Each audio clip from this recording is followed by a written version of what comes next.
Oke, halo pemirsa JMSI Sulawesi Tengah. Kita kembali hadir dalam acara podcast hari ini. Hari ini kita kedatangan tamu yang sangat spesial sekali. Beliau ini adalah mantan Kadis Perikanan dan Kelautan Sulawesi Tengah. Kemudian beliau juga adalah mantan Kepala Bapeda Sulawesi Tengah. Nah, beliau saat ini juga menjabat sebagai Ketua Komisi Penyuluhan Pertanian Provinsi Sulawesi Tengah, Ketua Shrimp Club Indonesia Sulawesi Tengah. Beliau juga adalah penemu inovasi tambak udang Paname supra intensif, dan yang terakhir beliau rajin menulis artikel di media. Ya, kita sebut namanya Bapak Dr. Insinyur Hasanuddin Aco MP. Assalamualaikum Pak. Waalaikumsalam warahmatullahi wabarakatuh. Bagaimana kabar ini? Ya, baik-baik Pak. Ya pemirsa, kali ini kita akan membahas soal IKN, ya kan? IKN ini memberikan dampak positif bagi Provinsi Sulawesi Tengah kalau Pemdanya pintar mengelola, ya. Tapi kalau Pemdanya tidak pintar mengelola, itu kita akan menjadi penonton oleh tetangga provinsi kita. Ya. Oleh karena itu hari ini kita akan membahas itu, dan narasumber kita adalah narasumber yang sangat tepat untuk bicarakan itu karena ada beberapa kesempatan dia menulis soal artikel soal IKN. Pak Hasanuddin, Ya, ini kan IKN sudah dibangun sekarang. betul.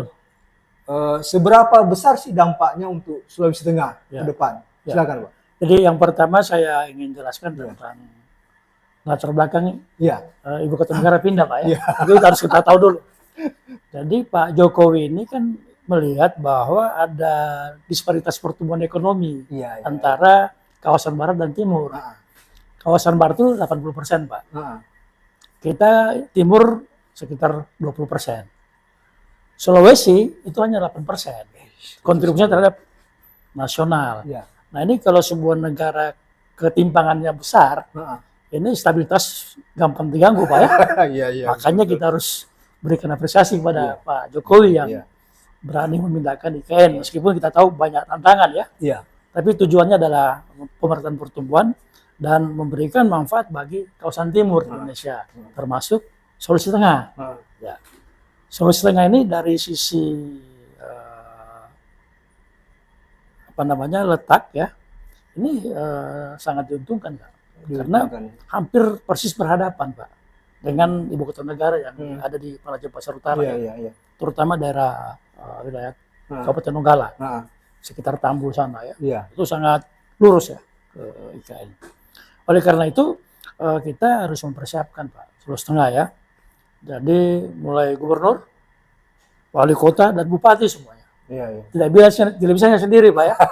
Harus bersama-sama. Terus bersama-sama ya. Dan saya mengatakan bahwa filosofi kereta kuda itu ya, Nah, itu harus dianut oleh pemerintah ke depan ya. iya. Jadi provinsi sebagai kusirnya Nah, ditarik oleh 13 kabupaten kota. Kabupaten. Sehingga program itu jadi satu Pak. nah, Ya, jangan masing-masing buat program. nah, Tidak akan kuat. nah. Ya, itu filosofi yang pertama. Yang kedua, kita bicara infrastruktur Pak. Iya. Ya, infrastruktur, saya melihat bahwa keseriusan pemerintah pusat ya membangun infrastruktur ya ini cukup besar ya. Iya. Yang pertama tentang pelabuhan laut ya, Nah, ada 3 yang baru diresmikan ya. iya. Ya, Donggala, dan Pantoluan dan Wani ya. Iya. Malah kemarin sudah diresmikan. Diresmikan ya. Itu memberikan sebuah perhatian ya. Iya. Yang berikutnya ada di Teluk Palu ini di sekitar apa namanya ini? Yang pelabuhan feri, Pak. Feri ya. Ya. Itu juga Taipa. harus dibesarkan ya. Nah, Karena kapal Roro ini menjadi penting perannya ya untuk menyeberangkan kendaraan ke iya. ibu kota negara. Kemudian yang kedua adalah bandara. Bandara. Nah, ini kan kita masih bandara domestik ya. Ya, kita butuh satu bandara internasional. Internasional. Ya. Kalau kita coba lihat dari peta strategi, yang paling cocok di Parigi Motong, Pak. Pergi motong ya. Iya. Satu, dia punya lahan yang cukup luas. Yang kedua, dia bisa mengakomodir berapa provinsi dan kabupaten. Bandaranya maksudnya ini, Pak? Ya, Bandaranya ya. Nah, Karena kalau kita coba kaitkan nanti dengan akses tol laut yang programnya Jokowi ya dari Iya, Maluku, dari Papua hmm, ya masuk Tomini hmm, itu juga akan membantu untuk percepatan. Ya. hmm, Sehingga bandara internasional ini sangat-sangat mempercepat ya masuknya investasi ke kita. hmm. Nah, kita tahu kalau investasi yang berkembang sekarang kan di Morowali Utara, Morowali Utara, Morowali ya, Morowali ya. Rampang Nikel dan Luwuk ya. Hmm. Nah, itu dari luar kan dia harus masuk Makassar dulu. Iya, Baru pakai pesawat kecil ke kecil ke Morowali. Morowali. Ya. Sekarang kalau kita punya bandara internasional, dari Cina, dari mana langsung masuk Sulawesi Tengah. Sulawesi Tengah. Dari sana baru dia distribusi kemana-mana. Kalau bandara ini nggak bisa dikembangkan, Pak? Kita kan satu runway-nya nggak bisa diperpanjang lagi, Pak. Iya, mentok, Pak ya. Mentok kan? Kemudian kita mau bangun prasarana untuk pergudangan, Iya. untuk bisnis dan sebagainya juga terbatas ya. Hmm. Membangun juga tentang apa namanya untuk perawatan pesawat juga sulit. Ya. Kalau di Parigi di mana, Pak? Parigi nanti kan disurvei, Pak. Oke ya. Nah, disurvei itu tahap selanjutnya, tapi ide besarnya dulu. Harus ada bandara di Parigi Ya. Motong. Dan kita harus melihat itu sebagai sebuah kebutuhan Sulawesi Tengah. Jangan lagi menjadi tarik menarik ya. Kenapa harus Parigi dan sebagainya. Iya. Ini kan sering terjadi, Pak. Nah, contohnya pemindahan ibu kota Kemarin. Sulawesi Timur ya. Iya. Ini kan persoalan Tarik menarik. kepentingan ya. Kita sudah satu saja, Parigi Motong karena pertimbangan beberapa hal ya. Yang kedua terkait dengan bandara ini, embarkasi jamaah haji, Pak. Iya. Nah, kita kan Balikpapan ini. Lewat Balikpapan. Ya berapa devisa yang masuk di Balikpapan itu karena embarkasi ke sana? Harusnya Mestinya- kita punya embarkasi sendiri, Pak. Dan Parigi Motong kan sangat strategis, Pak. Dari timur kan bisa cepat Ya. ke situ ya. Dia berada di Tengah-tengah kan, untuk ke timur ya dan sebagainya. Nah, sehingga menguntungkan buat kita. Apalagi kan Parigi Motong ini penghasil durian, Pak. Kan diekspor ke Cina sekarang. Iya. Betul. Tapi tidak harus lewat Makassar atau lewat Surabaya. Nah, sekarang kalau ada bandara internasional itu bisa direct, Pak. Bisa direct langsung. Langsung ya. Demikian juga hasil laut ya, tuna, udang dan sebagainya, lobster itu bisa langsung keluar. Jadi kalau itu terjadi, maka yang diuntungkan kan adalah masyarakat kita ya, karena dapat harga yang lebih bagus. Ya. Ya. Yang ketiga adalah bandara internasional, Pak. Yang ketiga adalah pertahanan keamanan. Pertahanan keamanan. Ya. Jadi kalau lihat di Selat Makassar ya, Alki 2, di utara ada kan satu lagi. Iya. Di selatan ada Sultan Hasanuddin. Hasanuddin. Di tengah-tengah belum ada, Pak. Kosong. Kosong ya. Kalau kita kembangkan Lapaloa, ini berarti berjejer 3, Pak. 3. Terhadap serangan dari barat. Tapi kalau kita tarik mundur ke Tomini, agak ke timur, Ya. ini kan bisa jadi second striker. Jadi dia bisa tiba-tiba muncul gitu. Atau dari timur serangan, dia yang menghadapi duluan daripada utara dan selatan. Jadi selain bandara juga pertahanan. Pertahanan keamanan itu penting, Pak. Jadi Iya. bandara internasional selalu dikaitkan dengan pertahanan keamanan. Ya. Nah, sehingga kita punya posisi yang sangat diuntungkan. Oleh karena itu kita harus mempersiapkan juga infrastruktur lain ya. Kalau kita mau jadi jembatan penghubung antara kawasan timur dengan IKN, khususnya untuk laut ya, kan dihadang sama truk Tomini ya. Iya.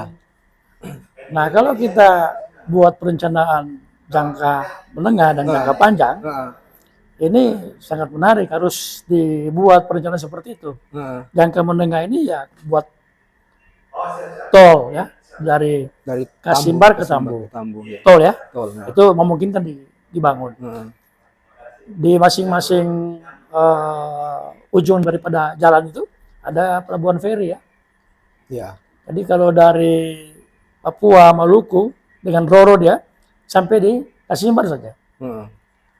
Mobilnya turun pakai tol kira-kira 20 menit sudah di Tambu. Di Tambu ya. Ya dari Tambu pakai Roro lagi ke IKN. Ya. Jadi itu sangat membantu juga mengurai tidak efisiennya ya transportasi laut dari kawasan timur ke IKN. Ya. Oke, Bapak kan saya yakin Bapak punya pengalaman banyak ya di birokrasi. Kalau menurut Bapak kira-kira Pemprov sekarang ini sudah tepat nggak apa yang dia lakukan? Ya, kita belum punya sebuah roadmap besar Heeh. terkait dengan Sulteng sebagai penyangga IKN. Kalau KPN itu gimana menurut? KPN ini Iya. kawasan pangan Nusantara. Iya. Ya, kalau saya melihat bahwa sebuah KPN itu arealnya minimal 20-30 ribu hektar, Pak. Mm-mm. Nah, kita kan punya cuma 1.000 lebih. Mm-mm. Jadi kurang ideal sebagai sebuah KPN. Mm-mm. Kalau kita lihat di Amerika, ya, di beberapa negara lain, itu sampai ratusan ribu hektar, Pak. Mm-mm. Karena semua akan dikelola dengan mekanisasi. Mm-mm. Jadi tidak boleh lahan kecil dan cenderung harus rata, Pak. Mm-mm. Ya, karena alat berat kan tidak mungkin bisa masuk ke situ untuk menanam, membajak, memanen dan sebagainya.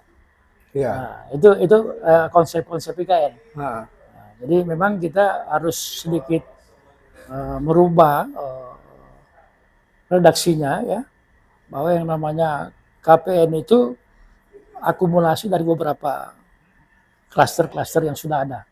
Misalnya di Sigi, kemudian di Donggala, terus Parigi Motong. Nah, itu nanti akan menjadi satu ikatan klaster yang disebut dengan pusat pengumpulan, pengolahan dan distribusi. kalau begitu KPN dalam tanda petik sekali belum layak dibilang KPN. Mungkin bukan, jadi kita dorong saja itu Nah, ya, menjadi sebuah pusat pengumpulan, processing dan distribusi. Jadi semacam hilirisasinya di situ. Iya. Ya, jadi nanti semua akan diproses di situ, kemudian di luar dikirim keluar. Nah, jadi semacam cake pangan lah. Berarti Pemprov harus kerja keras lagi untuk menumbuhkan titik-titik di kabupaten-kabupaten. Kan sudah ada, Pak. Iya. Tinggal bagaimana yang saya katakan kereta kuda tadi. Nah, Ya. iya. Jadi misalnya kita bicara beras. Beras. Berapa kabupaten yang potensial? Nah, Yang kita coba dorong dengan perbaikan inovasi teknologi, nah, infrastruktur, perubahan mindset masyarakat dan sebagainya. nah, Ya, sehingga nanti ini akan mensuplai, ya, akan diproses di kawasan pangan tadi. iya. Ya, seperti itu. Nah, karena kita kalau bicara tentang produksi itu tidak cukup itu, Pak.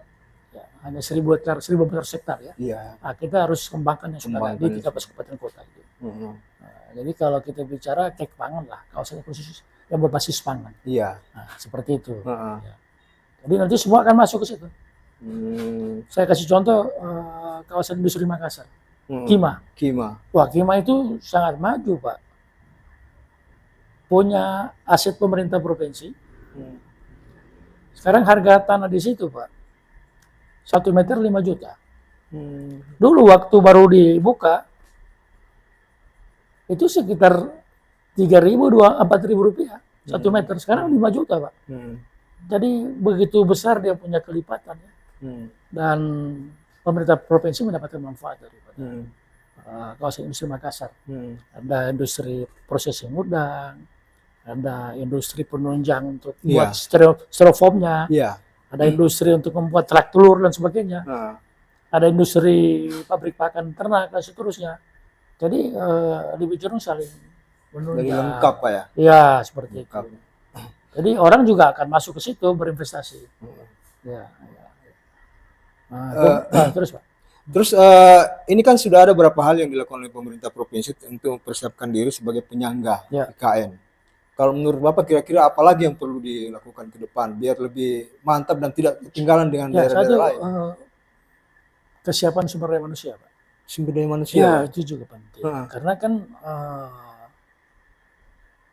pola pengembangan agro sekarang, pertanian itu kan sudah berbasis digital. Iya. Ya kan? Kemudian sudah berorientasi kepada hidup sehat. Jadi organik ini juga menjadi hal yang penting. Nah, sehingga kita harus mulai mempersiapkan itu, ya, baik manusianya maupun supportingnya. Ya. Kalau tidak kan kita akan kalah bersaing. Pengembangan sumber daya manusia yang maksud petani maksudnya ya? Ya, jadi satu vokasi kan. Vokasinya. Ya, jadi kita harus menghidupkan kembali ya, pendidikan vokasi-vokasi yang ada. Kemudian sekolah-sekolah lapang itu ya, untuk petani agar apa? generasi milenial ini tertarik untuk masuk ke sektor pertanian. Ya. Dia tidak mau lagi dengan cara membajak pakai sapi, pakai traktor kecil. Iya, iya. Hah? Dia lebih bagus jadi petugas counter HP di mall dan sebagainya ya, padahal sarjana pertanian. Pertanian. Ya, lebih bagus dia jadi super grab, Heeh.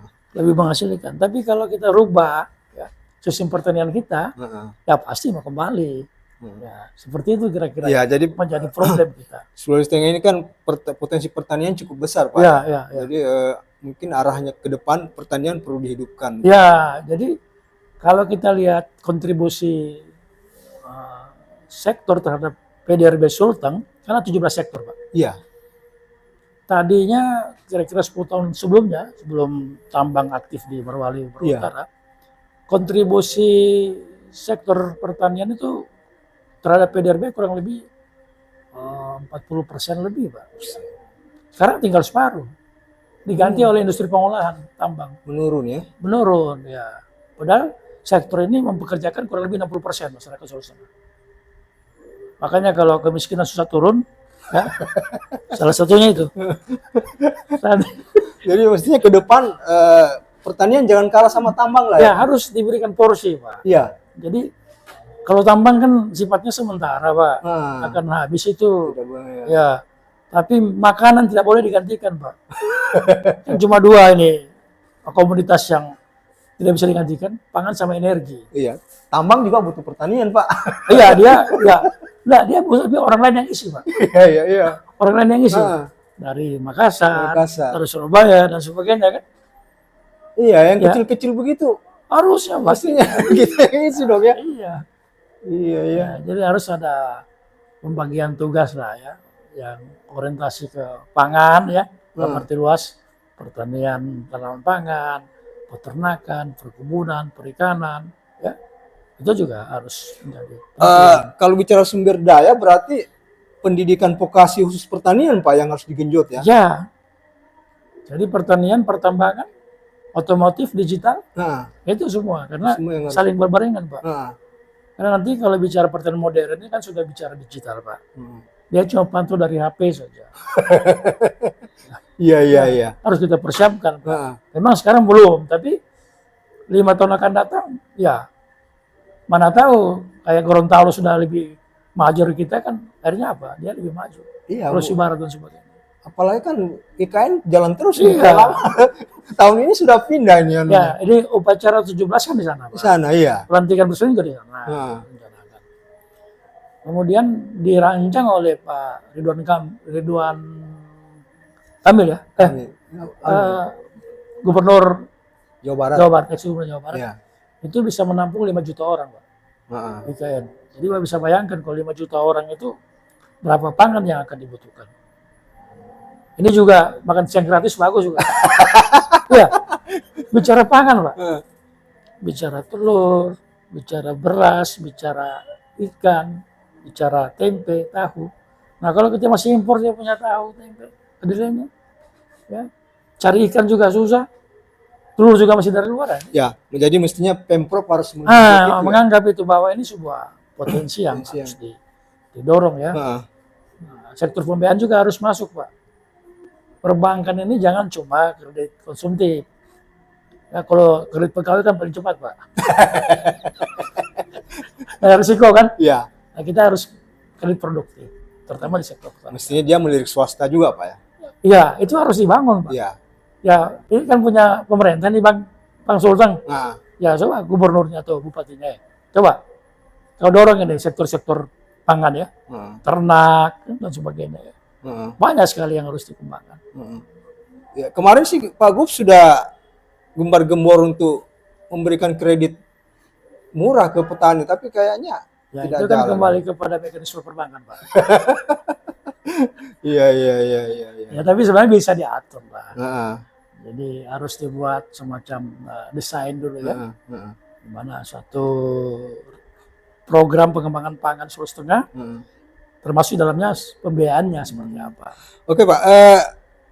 Sejauh ini bagaimana Bapak melihat pemerintah kabupaten terhadap IKN ini, reaksi mereka, Pak? Ya, jadi masing-masing berjalan dengan jalan pikirannya, Pak. Begitu ya. Ya, Ya, saya katakan kalau kita gunakan filosofi kereta kuda, ya, satu kendali ya, ini kan pasti dia berjalan sesuai dengan rancangan yang dibuat.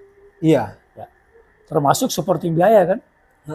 Ya, misalnya kita bicara parigi motong, yuk coba fokus di padi, hortikultura, sama ikan misalnya. Iya. Nah, arahkan itu. Terus kabupaten lain apa? Jadi masing-masing punya spesifik yang namanya perwilayahan komoditi ya. Ya. Sehingga kita punya volume produksi bisa besar dan itu bisa jadi industri, Pak. Kalau volume produksi bisa dikendalikan, maka industrinya jadi gampang. Ini jalan sendiri-sendiri ini ya. Ya ini karena kita ya tadi belum menggunakan filosofi kereta kuda. Apakah karena gubernur yang kurang Mungkin akibatnya budaya bagaimana? kita ya. Budaya ya. Ya pengaruh apa ya sistem. Atau masing-masing kepala daerah mempertahankan visi misinya sendiri-sendiri. Saya tidak tahu persis. Tapi kalau lihat Jepang, ya, Jepang itu seperti itu, Pak. Prefektur kan provinsi itu. Iya. Jadi dia ada kabupaten di sana kota sama provinsi. Jadi kota yang maju menarik provinsi, prefektur. Kemudian kota yang belum maju ditarik oleh provinsi. Tadinya kan semua kota belum maju, ya, provinsi yang tarik. Iya. Begitu maju kabupaten, kota, dia ke depan. Akhirnya diharapkan semua nanti di depan. Nah itu filosofi yang dikembangkan oleh pemerintahan Jepang. Ya. Nah, kita kan ini belum jelasin ya. Iya. Mana yang jadi kereta, mana yang jadi kuda kan? Mestinya gubernurnya yang jadi Ya, kudanya. ya dia jadi kusirnya kan? Kusirnya. Dia keretanya. Ya mungkin nanti dipetakan yang sudah maju ke depan, yang belum nanti kita gandeng Iya. yang belakang ya. Ini yang perlu dibantu. Kalau kayak Marwali Utara kan dia punya PDRB kan besar sekali Pak. Ya nggak usah lah, kalau di depan kamu. Luwu, Kota Palu ya. Yang kayak Donggala, Iya, Donggala. Sigi, udah lepas tertarik kamu ini. Iya. Ya, kira-kira gitu Pak. Nah, cuma harus sama-sama berpikir sama ya. Jadi para bupati gubernur harus berpikir satu. Jangan karena ada bantuan bagi daerah yang masih di belakang, kau protes juga, kau minta juga, nggak kasihan juga ini. Iya. Kau punya saudara ini kan harus Berarti gubernur harus kerja keras. kerja keras Pak. Dia harus tunjukkan dia sebagai pengendali ya. Jangan jalan sendiri-sendiri. Ya. Nanti kan tidak lari keretanya Pak. Karena kecepatan kereta ini tergantung kabupaten Pak. Iya kan? Kalau kabupaten cepat, pasti cepat. Ya. Ini saya mau tanyakan, ini kan terkait pilkada. Ini tidak lama lagi, November. Otomatis mungkin ada pergantian kepemimpinan atau bagaimana. Bagaimana Bapak melihat ke depan ini dikaitkan dengan IKN? Jadi figur yang bagaimana yang satu kita lihat figur yang visioner. Iya. Ya. Visioner tentunya kan dia bisa kita lihat sepak terjangnya kan. Apalagi sekarang jejak digital itu kan gampang sekali. Iya. Kita cari Pak Udin ya, langsung keluar semua apa yang dia buat ya. Nah, jadi masyarakat juga harus mulai berpikir ke arah sana, mencari figur yang terbaik, tidak perlu repot-repot. Kalau dia sudah melek dengan IT, dia tinggal lihat jejak digitalnya. Dan orang-orang yang punya level pendidikan yang lebih tinggi harusnya memberikan edukasi kepada yang di bawah dalam merekrutmen pimpinan daerah seperti apa. Itu satu. Yang kedua, mau mendengar Pak, masukan ya, karena kadang-kadang kalau sudah jadi orang nomor satu kan susah mendengar Pak. Susah. Ini yang kadang-kadang yang susah. Dan biasanya juga orang-orang yang punya pikiran-pikiran maju nggak mau tawarkan diri Pak. Dia kalau you butuh mari sama-sama. Udah tiap hari saya ke mejanya Bapak, ke ruangannya Bapak. Iya. Jadi punya pekerjaan lain. Iya. Betul. Itu, ya kan? Nah, yang ketiga ya baru kita bicara filosofi kereta kuda tadi. Ya aja lah kabupaten kota ya, bersama-sama bahwa kamu lah yang menentukan saya punya keberhasilan. Kecepatan saya tergantung kamu. Jadi satu visi. Nah, dari situ kan kita lihat siapa-siapa kira-kira yang pas dengan kriteria seperti itu. Ya, kenapa saya tanyakan ini, Pak? Karena ini penting. Ya, IKN ini ya, suatu hal yang magnet sangat dia, Pak. ya, potensi untuk Dia magnet. Iya. Kalau kita nggak Iya. mendekat, dia tertarik kita, Pak. Iya, iya. Dia punya magnet yang begitu kuat. Ya. Jadi pemimpin ke depan harus pintar Oh, potensi ya, itu. ya, ya, ya. Iya. Dia juga punya kemampuan diplomasi nasional, ya. Ya. Jadi orang yang mau mendorong Sultan lebih cepat maju, ya pimpinan daerahnya punya kemampuan diplomasi nasional. Ya, ini terkait dengan itu, Pak. Ya, Jaringan nasional itu. ya. Apa? Diplomasi nasional. Diplomasi nasional. Ya. Saya melihat beberapa kepala daerah yang kurang. Ya, Yang ya. kurang dan malah yang memperhatikan mereka lebih mengandalkan DAU ketimbang mengembangkan potensi-potensi daerahnya. Ini bagaimana menurut Bapak ke depan? Ya, memang kita perlu investasi, Pak. Iya. Daerahnya perlu investasi. Dan orang akan memberikan investasi kalau memang ada daya tarik di kita. Pemimpinnya bisa menjamin, ya, dalam tanda petik, dari program yang dia buat, ya, dari cara dia memanage pemerintahannya, ya, dari alokasi anggaran dia, ya, seperti itu. Jadi orang tertarik, oh kita akan bantu, kita akan masuk. Contoh seperti ini, Pak. Di sektor udang, ya. Iya. Sulteng ini dari sisi produksi sudah cukup besar, Pak. Sekitar 25.000 ton per tahun. Udang. Ya. Itu investasi dari luar banyak masuk, Pak. Tetapi penunjangnya yang kurang. Satu, terkait dengan pabrik benihnya. Belum ada di Sulteng. Pabrik pakan masih di Jawa. Processingnya masih Makassar di Jawa. Nah, memang harus didorong ini. Ya, gimana ada yang bangun pabrik benihnya, pabrik pakan, kemudian hilirisasinya. Kenapa pemerintah tidak melirik itu, Pak, ya? Untuk menarik investor. Itu tadi diplomasi nasional. Ya. Kalau bagus, kau ke Palu kita. Iya. Ya. Kan gitu, Pak. Kalau Bapak mau investasi kan, saya gubernur misalnya, kau ke Palu, saya bayar. Daripada pajak yang di Jadi memang harus figur ini yang menentukan ke depan. Ya. Oke. Gimana? Oke, saya kira ya, pastinya masih banyak hal yang perlu ditanyakan, cuma memang waktu terbatas sekali. Mungkin ada pesan terakhir, Pak? Satu, podcast ini saya kira harus dikembangkan, Pak. Karena masyarakat Indonesia ini kan kurang gemar membaca, Pak. Mendengar dia suka. Dan memang tuntunan sekarang dia putar radio di mobil, dia dengarkan informasi dan sebagainya sambil nyetir dan sebagainya. Itu satu.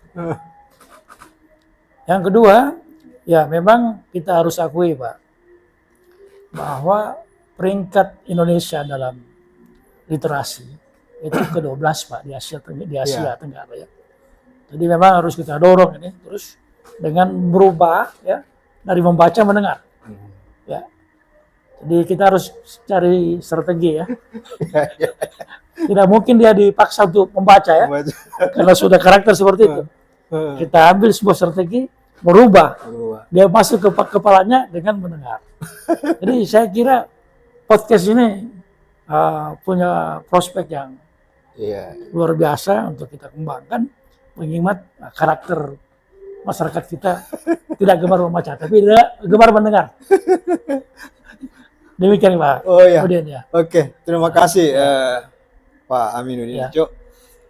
Pemirsa podcast JMSI, saya kira pertemuan kita hari ini kita cukupkan sekian sampai di sini. Mudah-mudahan lain waktu kita mengundang kembali Pak Hasanuddin Aco untuk membahas mungkin isu-isu lain yang lebih up to date, ya. Nah, untuk pertemuan kita kali ini kita akhir sampai di sini. Assalamualaikum warahmatullahi wabarakatuh. Waalaikumsalam warahmatullahi wabarakatuh. Terima kasih, Pak. Kau dengar saya. Ini ngomong-ngomong